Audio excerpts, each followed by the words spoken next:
Already classification of psychological disorder कर लिया है, साइकोलॉजिकल डिसऑर्डर्स होते क्या हैं ये कर लिया है। आपने हिस्ट्री भी देख ली है, आपने नॉर्मैलिटी पढ़ भी ली है। बट अब बेसिक सा और मोस्ट इंपॉर्टेंट क्वेश्चन आता है क्या, कि ठीक है भैया ये नॉर्मल बिहेवियर है, आपने क्लासीफाई कर दिया, ऐसे ऐसे हिस्ट्री में लोगों ने इसको देखा है, this is how it's come to into. But what are the causes, what are the factors underlying normal behaviour में? आप कॉजेज पढ़ रहे हो कि एक नॉर्मल बिहेवियर होता क्यों है, ऐसे कौन से फैक्टर्स हैं जिसकी वजह से normal behaviour psychological disorders picture में आते हैं। तो in order to understand something is complex as normal behaviour, psychologist use different approaches, psychologist different different approaches use करते हैं, और हर अप्रोच में आपको ह्यूमन बिहेवियर का कोई डिफरेंट एस्पेक्ट देखने को मिलेगा। एक्सप्लेन करते हैं, ट्रीट करते हैं normality in line with that aspect. These approaches also emphasize that the role of different factors such as biological, psychological, interpersonal, and socio-cultural factors exam will examine some of the approaches which are currently being used to explain abnormal behavior. देखिए क्या रहे हैं वो, क्या बड़ी simple सी बात रही है कि आप यहाँ पर देखेंगे कि कैसे कोई biological factor, psychological factor, interpersonal या फिर सोशियो कल्चरल फैक्टर्स, ये कैसे फैक्टर्स इस एबनॉर्मल बिहेवियर को, how are they becoming a cause for abnormal behavior, how are they becoming a cause for abnormal behavior, आप ये देखेंगे। ठीक है, अब आ जाते हैं सबसे पहले फैक्टर पे। कौन सा फैक्टर है आपका? Biological factor. Now this biological factor ये कह क्या रहा है, ये कह बड़ी सिंपल सी बात रहा है कि all aspects of human behaviour, जितने भी आपको देखने को मिलेंगे ह्यूमन बिहेवियर के जितने भी, however you're behaving, all aspects of it, this is a wide range of biological factors that influence it, right? तो biological factors influence all aspects of a behaviour. जैसे आप बिहेव कर रहे हो, वो बहुत सारे बायोलॉजिकल फैक्टर्स हैं, जैसे आपके फॉल्टी जीन्स। देखो, अगर आपको थोड़ी बहुत टेंथ याद हो और अगर आप मेडिकल से हो, तो मेडिकल बैकग्राउंड से हो, तो that's a whole different thing. अगर आपको टेंथ की थोड़ी बहुत बायोलॉजी याद हो, तो आपको ये याद है कि भैया जेनेटिक फैक्टर कुछ होता है, जेनेटिक मेकअप कुछ होता है, जीन्स कुछ होते हैं। तो अगर आपके पास फॉल्टी जीन्स हैं जो आपने इनहेरिट किए हैं, फॉल्टी जीन्स में आपकी तो कोई गलती नहीं है ना, यू डिड नॉट गो, या फिर आपको कोई सोसाइटी या फिर there is no external factor that you inherited it. अगर आपने कोई फॉल्टी जीन इनहेरिट किया है, आपकी एंडोक्राइन इनबैलेंसेस है, मैल न्यूट्रिशन है, कोई इंजरी एग्जिस्ट कर रही है, कोई ऐसी कंडीशन एग्जिस्ट कर रही है which may interfere with normal development and functioning of human body, तो ये सारे बायोलॉजिकल फैक्टर्स की वजह से नॉर्मल बिहेवियर आता है। ये biological factors may be a potential cause of normal behaviour. We have already come across the biological model, हमने ऑलरेडी बायोलॉजिकल मॉडल पढ़ लिया है। लेकिन कहाँ पे पढ़ा था हमने? अभी ऊपर हम क्या पढ़ के आ रहे, हिस्ट्री पढ़कर आए थे। हिस्ट्री में भी आपने ये देखा कि ऑर्गेनिज्मिक अप्रोच का है एग्जिस्ट कर रही है, बायोलॉजिकल अप्रोच एग्जिस्ट कर रही है। अब इस मॉडल के हिसाब से, बायोलॉजिकल मॉडल के हिसाब से, अब normal behaviour has a biochemical और फिजियोलॉजिकल बेसिस। बायोकेमिकल या फिजियोलॉजिकल बेसिस की वजह से एबनॉर्मल बिहेवियर एग्जिस्ट कर रहा है। Biochemical researchers have found that psychological disorders are often related to problems in transmission of message from one neuron to another. देखो, biochemical researchers को क्या पता चल रहा है, they found out this thing and they think कि आपकी जो साइकोलॉजिकल डिसऑर्डर्स हैं ये क्यों रिलेटेड है, क्योंकि ट्रांसमिशन ऑफ मैसेज नहीं हो पा रहा है, न्यूरॉन दूसरे न्यूरॉन तक मैसेज ट्रांसमिट नहीं कर पा रहा है। अगर आपको याद हो, आपने टेंथ में बायोलॉजी में ये भी पढ़ा था कि न्यूरो जैसे कोई चीज़ होती है, कि जब कोई एक न्यूरॉन दूसरे न्यूरॉन तक कोई मैसेज कैसे जाता है, कि जो न्यूरॉन की एंडिंग होती है वहाँ पर the nerve ending is stimulated to reserve, release एक केमिकल रिलीज करते हैं, उसको हम कहते हैं न्यूरो। देखो, न्यूरो कहते हैं। ठीक है, अब स्टडीज क्या इंडिकेट कर रही है कि नॉर्मल एक्टिविटी क्यों होती है, क्योंकि जब कुछ न्यूरो अच्छे से काम नहीं कर पाते, they these abnormal activity of these neuro can lead to psychological disorder. अब इस यहाँ पे चार है एमसीक्यू, जो भी तुम्हें जैसे भी कहना है इसे घोट के पी जाओ, जो करना है इसके साथ करो, but this is very important. पता है क्या द पॉइंट इज, कि ये बड़ी छोटी छोटी चीजें होती हैं middle of the chapter, and कई बार आप उसको इग्नोर कर जाते हैं। इग्नोर भी किया जाते हैं, आपके दिमाग में से वो चीज निकल जाती है। कैसे निकल जाती है? क्या क्या चीजें हैं? Anxiety disorder has been linked to low activity of GABA. अब गाबा क्या है? GABA is a neurotransmitter. इसमें तो आपको दिखेगा ही नहीं क्या है। लेट मी ठीक है। अब गाबा इज अ न्यूरोट्रांसमीटर। तो जब इसकी लो एक्टिविटी हो रही होती है, neurotransmitter gamma aminobutyric acid, when neurotransmitter gamma aminobutyric acid, ठीक है, जब इसकी एक्टिविटी कम होती है, when the activity done by it is low, it is often associated with anxiety disorder, schizophrenia, can be a result of excess activity of dopamine. अगर serotonin कम है तो आपको डिप्रेशन हो सकता है। देखिए, अब आपको डिप्रेशन आपने सुना होगा, आपने एंग्जाइटी डिसऑर्डर भी सुना होगा, मैं स्किज़ोफ्रेनिया बता देती हूँ। स्किज़ोफ्रेनिया क्या होता है? Hallucination, delusions, when you are in a whole different, we will do schizophrenia in this whole in this only chapter, but अगर आप कोई थोड़ी मूवी से रिलेटेड हो या फिर आप थोड़ा पढ़ रहे हो, तो there was this famous movie where this person दिखाया ऐसे जाता है कि उसके अंदर कोई आ जाता है and then he cleans the corruption के अगेंस्ट वो काम करता है। And there is an also there multiple movies, there is also movie जहाँ पर वो उसकी पर्सनालिटी चेंज हो जाती है, उसको पता नहीं चलता है। तो that is DID। But schizophrenia में क्या होता है कि आप इमेजिन कर रहे हो कि आपके कमरे में कोई खड़ा है, where is nobody standing there, right? तो दैट इज स्किज़ोफ्रेनिया। तो जब excess activity of dopamine, dopamine आपने कहीं ना कहीं जरूर सुना होगा, पढ़ा होगा, this is also known as Kim Kardashian of these um, what of these hormones। तो जो डोपामीन है, अगर इसकी एक्टिविटी ज़्यादा हो जाती है तो स्किज़ोफ्रेनिया हो जाता है। गाबा की activity, GABA is gamma aminobutyric acid, इस न्यूरोट्रांसमीटर की एक्टिविटी कम हो जाती है, then you might be susceptible to anxiety disorder. Serotonin की एक्टिविटी कम हो जाती है तो depression. These 3 things very important, I can not, मतलब जितना कहो उतना कम है, दीज आर रियली इंपॉर्टेंट, तो इसको जरूर दिमाग में रख के चलना। ठीक है, फिर आते हैं genetic factors. Genetic factors are link to bipolar and related disorder. Bipolar क्या है, रिलेटेड डिसऑर्डर्स क्या है, वो भी आप आगे जाके देख लेंगे। Schizophrenia, intellectual disability, and other psychological disorders. Researchers have not, however, been able to identify the specific genes that are the culprits. It appears in most cases कोई एक अकेला जीन रिस्पॉन्सिबल नहीं होता है किसी बिहेवियर के लिए या किसी साइकोलॉजिकल डिसऑर्डर के लिए। बहुत सारे जीन्स कंबाइन करते हैं and then they bring out various behaviours and emotional reactions. दोनों फंक्शनल और डिसफंक्शनल। फंक्शनल मतलब ऐसा नहीं है कि सिर्फ जब आपको डिसऑर्डर हो रहा है तभी ये जीन्स काम कर रहे हैं। अगर आप फंक्शन भी कर रहे हो, अगर आप अच्छे से काम भी कर पा रहे हो, तब भी there multiple genes which come together and make you function. So, although there is a sound evidence to believe that genetic and biochemical factors involved in mental disorders are as diverse as schizophrenia. Schizophrenia है, depression है, anxiety है, there are evidences कि biochemical factors, biological causes हैं. But the last important, the last line, exam में कोई नहीं पूछ रहा है, but this is very important अगर आप थोड़ा साइकोलॉजी को समझना चाहते हैं। There are lot of evidences जिससे आपको देखने को ये पता चलता है कि biological factors are responsible for multiple disorder, कि भैया बायोलॉजिकल बायोकेमिकल फैक्टर्स होते हैं जिसकी वजह से डिसऑर्डर्स आ जाते हैं।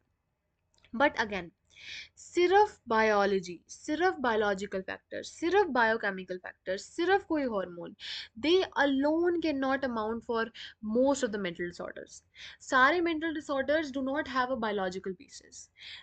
मोस्ट ऑफ द, देखो आप कह सकते हो दैट देयर इज ऑलवेज, अगर आप अब आगे जाके डायथेसिस स्ट्रेस मॉडल पढ़ोगे तो आपको और अच्छे से समझ आएगा।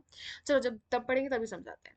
But you need to get it कि सिर्फ बायोलॉजी अकेले most of the mental disorders के लिए रिस्पॉन्सिबल नहीं होती है। बट अगेन इसका मतलब ये नहीं कि रिस्पॉन्सिबल नहीं होती है।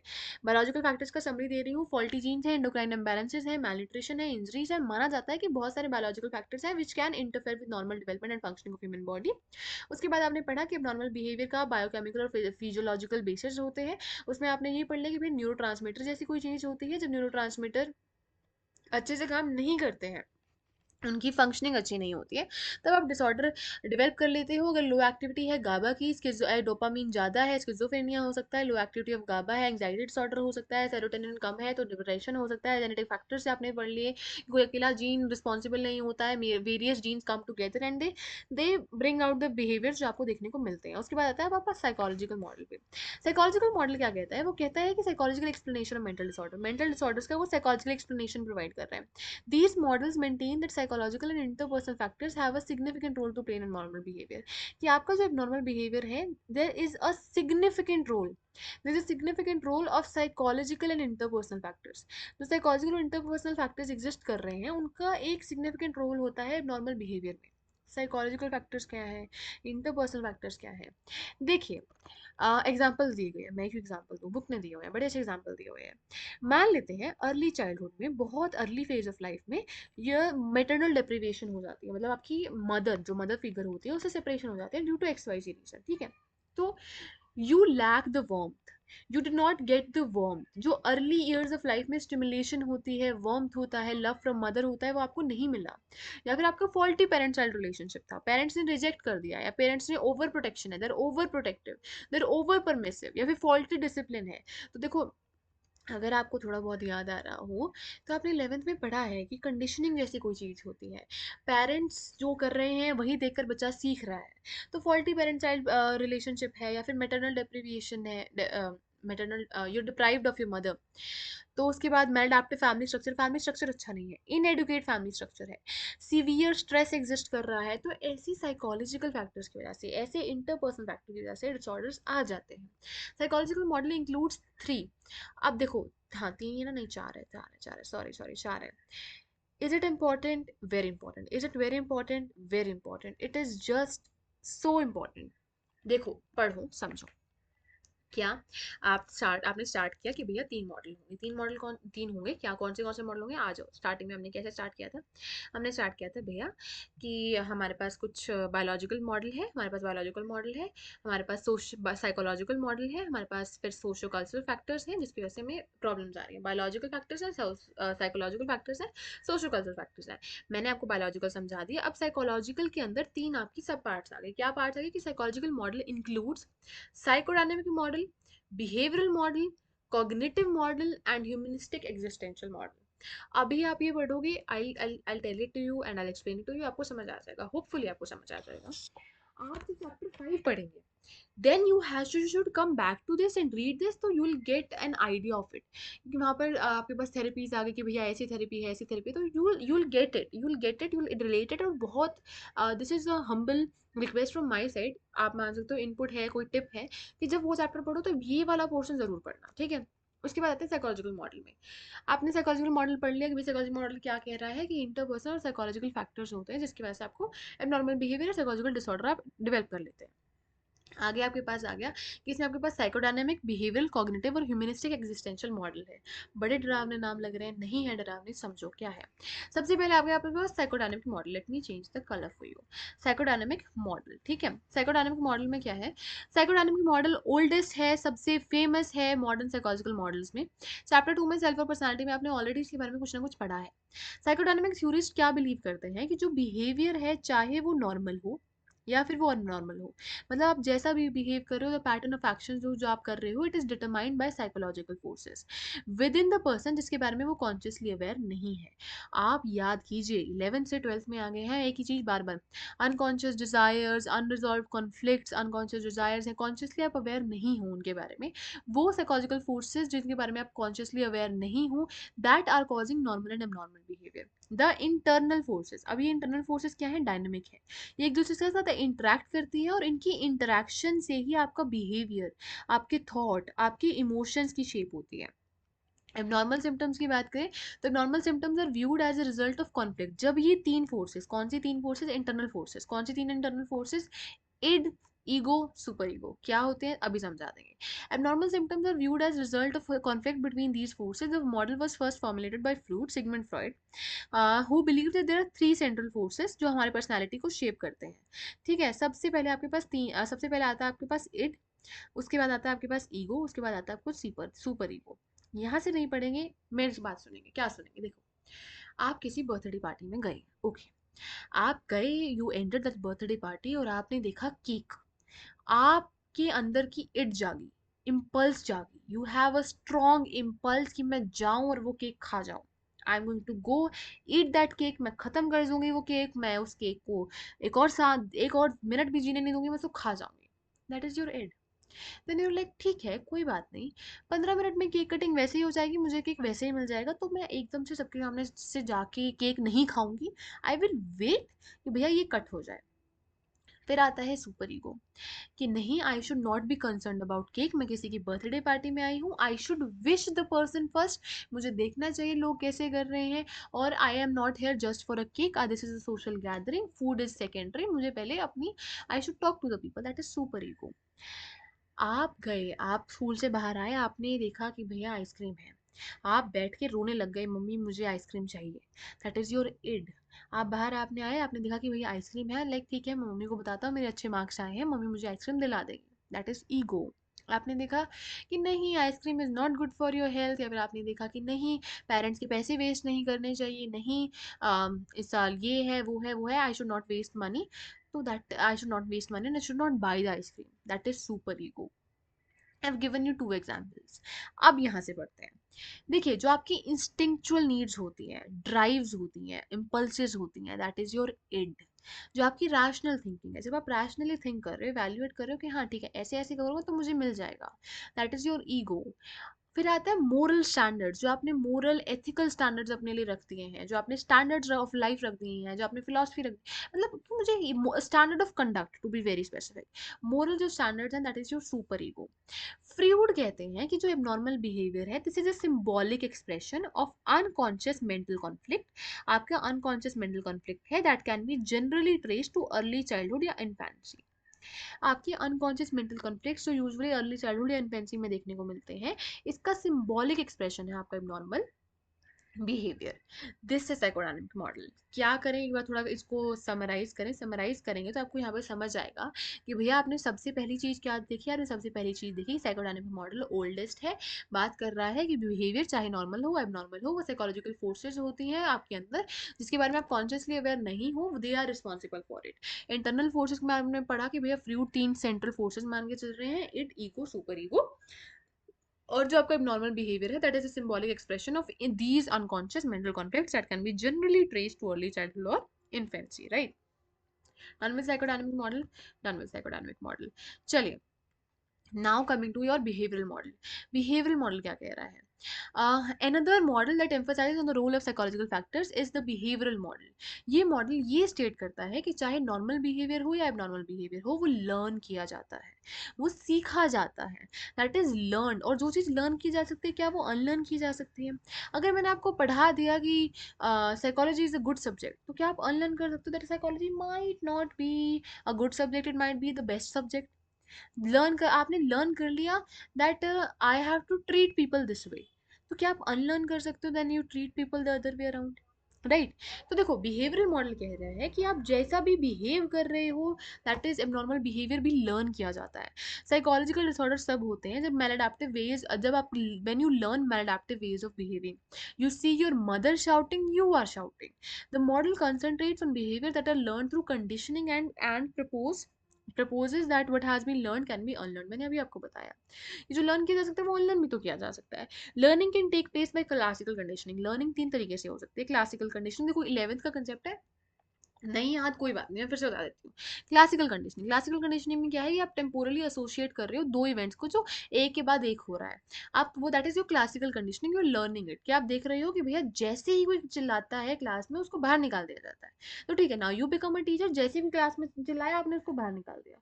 यू लर्न कि दो events which are very close to each other, that as soon as somebody will not listen to me मैं रोने लग जाऊंगा, as soon as somebody is not listening to her she cries। फिर operant conditioning, behaviour by reward, कि जब भी I score good मुझे reward मिल रहा है, दैट इज ऑपरेंट कंडीशनिंग, तो आपने लर्न किया।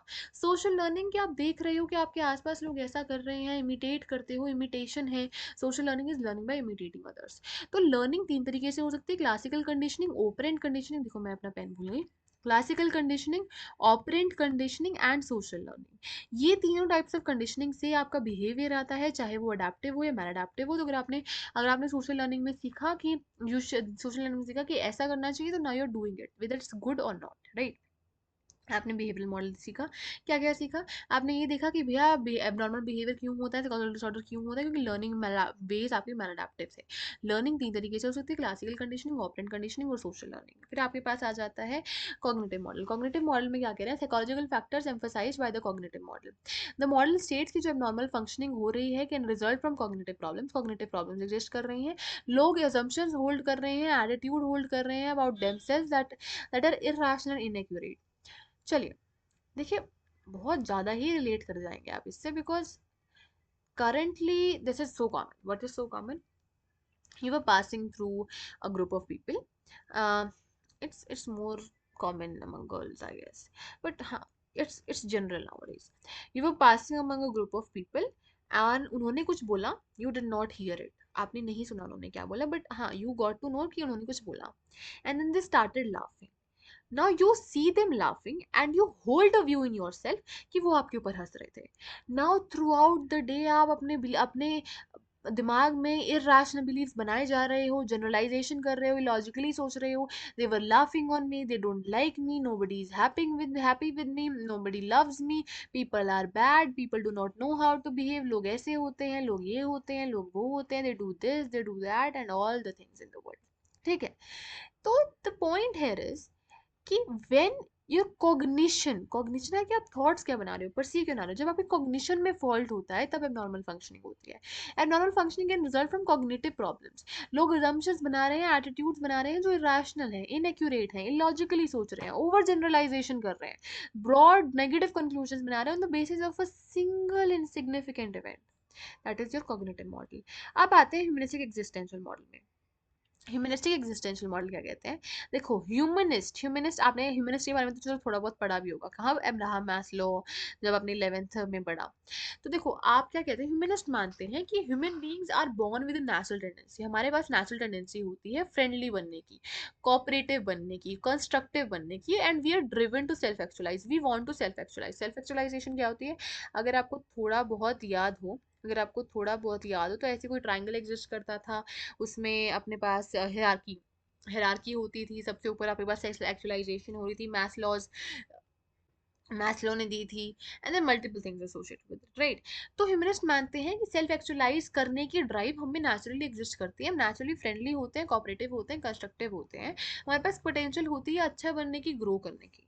तो this is a natural striving. जब ये striving, natural striving to grow to self actualize में कोई कहीं पर हिंड्रेंस आती है, when you are unable to self actualize, जब आपकी when you have a natural drive for it but you are unable to it, तब प्रॉब्लम आ रही है.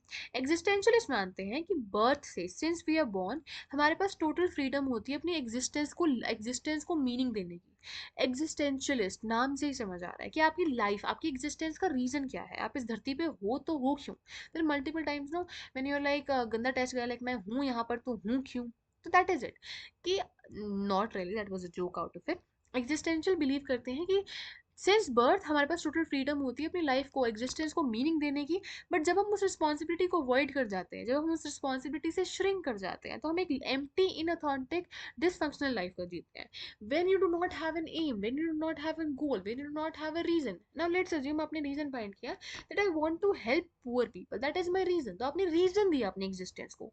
जब आप अपनी एग्जिस्टेंस को रीजन नहीं जी पाते हो, तब आप एम्प्टी, इनऑथेंटिक, डिसफंक्शनल लाइफ जीते हो. That causes psychological problems, that causes disorders, that causes abnormal behaviour. फिर से आ जाते हैं. We have socio cultural model, वो करते हैं, फिर will get to it.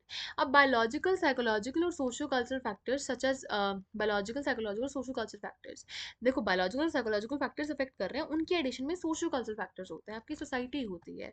War से देखो, you might B a person who has seen war. How has that war affected you? What is your viewpoint about it? चलो, तो अगर आपने कभी थोड़ी बहुत हिस्ट्री पढ़ी हो, तो there was a very famous king, आपने 101% उसका नाम सुना हुआ है. ही फॉट अ वॉर, और फिर he tilted towards Buddhism. Who is the king? You commented down to me, right? कि war affected him, and then he talked about peace, and he talked about Buddhism. Who is the king? You're going to tell me, right? If I give you one more hint, then the war was Kalinga war. ठीक है, चलिए. Factors होते हैं war, violence, group prejudice, discrimination, economic and employment problems, and rapid social change. Society बड़ी rapid space से change कर रही है, एम्प्लॉयमेंट में आपको प्रॉब्लम्स आ रही हैं, डिस्क्रिमिनेशन एग्जिस्ट कर रहा है, इकोनॉमिक एम्प्लॉयमेंट प्रॉब्लम्स आ रही हैं, रैपिड सोशल चेंज है. This put a stress on us, और इससे हमारे पास साइकोलॉजिकल प्रॉब्लम्स आ सकती हैं. सोशल कल्चरल मॉडल मानता है कि सोसाइटी, सोशल और कल्चरल फोर्सेज हैं जो हमारे बिहेवियर को इन्फ्लुएंस कर रही हैं. A behaviour is shared by societal forces, factors such as family structure, communication, social networks, societal conditions, societal labels, roles become more important. It has been found that certain family systems are likely to produce abnormal functioning in individual members. Some families have an enmeshed structure in which members are over involved in each others activities. अब देखिए, जब आपकी family आपकी हर activity में इतनी over involve होगी, आपकी feelings में, आपकी थॉट्स में, तो आप कभी इंडिपेंडेंट नहीं बन पाओगे, आप कभी खुद डिसीजन नहीं ले पाओगे। This is it, this is how society, the structure, the family structure, this is how they affect you. उसके बाद आता है the broader social network in which people operate, include their social and professional relationship. आपका social और professional relationship कैसा है? Who are studies have shown that people who are isolated, और जिन पे जो आइसोलेटेड, आइसोलेशन है, आपके पास साथ साथ कोई नहीं है, आपका कोई सोशल सर्कल एग्जिस्ट नहीं कर रहा है, you lack social support, they are strong and fulfilling interpersonal relationship in their lives are likely to become more depressed and remain depressed longer than those who have good friendships। देखो, life में problems किसके नहीं आती, सबकी problems आती हैं, but if you have a social support, then you are not as depressed as a person who does not have a social support। अगर आपके पास social support नहीं है, then you are likely to remain depressed for a longer period of time। ठीक है? Sociological theories believe that abnormal functioning is influenced by societal labels and role assigned to troubled people। When people break the norms of the society, they are called deviant and mentally ill। Such labels tend to stick, so that person may be viewed as crazy and encouraged to act sick। This is so true. और अगर आप थोड़ी सी आंखें change करोगे, थोड़ी सा नजरिया change करोगे, तो you will see that this is happening in the society. What? देखो, मैंने डिविएशन की बात की, हमने हमने फर्स्ट टॉपिक पे चले, बिल्कुल फर्स्ट टॉपिक पे चले, let's go to that, right? Time लगेगा, बट समझो। क्या समझो? Let's go to, I think this. हाँ, देखो, आपने यहाँ पे क्या पढ़ा कि एक व्यू क्या कह रहा था, एक व्यू कह रहा था कि अगर आप सोसाइटी की नॉर्म से डिविएट कर गए हो, नॉर्मल हो, कल्चर चेंज कर रहा है, नॉर्म्स चेंज कर रहे हैं, अगर उन नॉर्म्स में ये लिखा है that you are not suppose to work, a lady is not suppose to work and you are working, तो उससे भी आप नॉर्मल बन गए, just on the basis of that. तो सोसाइटी भी कई बार आपके ऊपर लेबल्स लगा लेती है, रोल्स असाइन कर लेती है, आपको मेंटली इल कह देती है, डिविएंट कह देती है, आपको इस तरीके से अफेक्ट कर जाता है that now you are encourage to act से। देखो, you wake up and I am like, बेटा तू बीमार है, तो बेटा तू बीमार है, बीमार है, बीमार है, बीमार है, नहीं उठना, नहीं उठना, नहीं उठना, you are sick, you are sick, you are ill, to such extend that now you think you're ill, now you feel ill। The person gradually learns to accept and to play the sick role and functions in a disturbed manner। This is so देखो, exam point of view से ऐसे कुछ यहाँ पर है नहीं, but you need to understand the fact, that this has a basis, right? Now, diathesis stress model, इसको करने से पहले हम साइकोलॉजिकल मॉडल को कंक्लूड करते हैं। हमने साइकोलॉजिकल मॉडल स्टार्ट किया, साइकोलॉजिकल मॉडल में हमने स्टार्ट किया साइकोडायनामिक से। साइकोडायनामिक में आपने देखा कि भैया सिगमंड फ्रॉइड है, 3 सेंट्रल फोर्सेस हैं, इड है, ईगो है, सुपर ईगो है। आपने फिर बिहेवियरल मॉडल किया, बिहेवियरल मॉडल में आपने देखा कि कैसे बिहेवियर लर्न किया जा रहा है, लर्न कैसे किया जा रहा है? Through different learning can take place through different conditioning. कैसी कैसी कंडीशनिंग? आपके पास क्लासिकल कंडीशनिंग है, ऑपरेंट कंडीशनिंग है, सोशल लर्निंग है।